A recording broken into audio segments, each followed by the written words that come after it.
qof walbo inaga mida wuxuu Ilaahay u sameeyay garasho, balse iimaankaagu heerka uu gaarsiisan yahay waxay ku xiran tahay qiyaasta intaad ka fahansan tahay diinta Islaamka. wiilkan yar ee inoo muuqda daruuftu waxay gaarsiisay inay kabuhu ka dhamaadaan, balse isagoo tiisa la murugsan ayuu wuxuu arkay mid sita kabo dhalaalaya oo cusub. waxa uu bilaabay inuu indhaha la raaco oo uu la fajaco noloshan quruxda badan ee uu midkan ku nool yahay.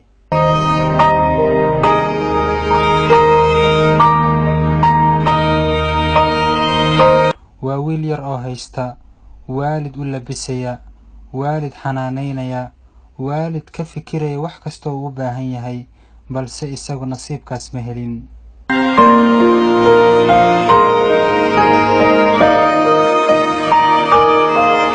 dhibaatada ugu weyn ay haysato maadaama ay tahay kaba la'aan, rabitaankiisa ugu weyn waxay tahay inuu mar uun helo kaba noocan camal ah.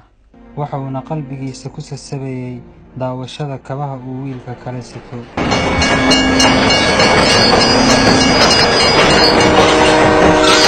markan waxay u muuqataa inay soo dhammaatay riyadii beenta ahayd, maadaama uu yimid tariinka ay raaci lahaayeen wiilka kabaha sita iyo aabihii.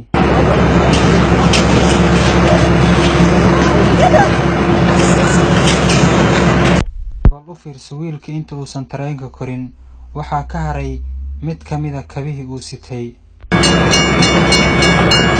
cariiriga jira aawadiina wiilka waa uu awoodi waayay inuu dib u soo qaato kabtiisa, tariinkiina waa uu dhaqaaqay.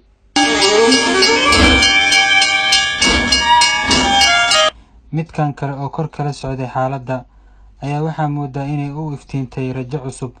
waxa uuna bilaabay inuu daawado mid ka mida kabihii uu ku haminayay. balse wiilkan isagu naftiisa keliya kama fikirine, garashadiisu waxay siisay inuusan xaasid noqonin oo uu u celiyo kabta wiilkii lahaa.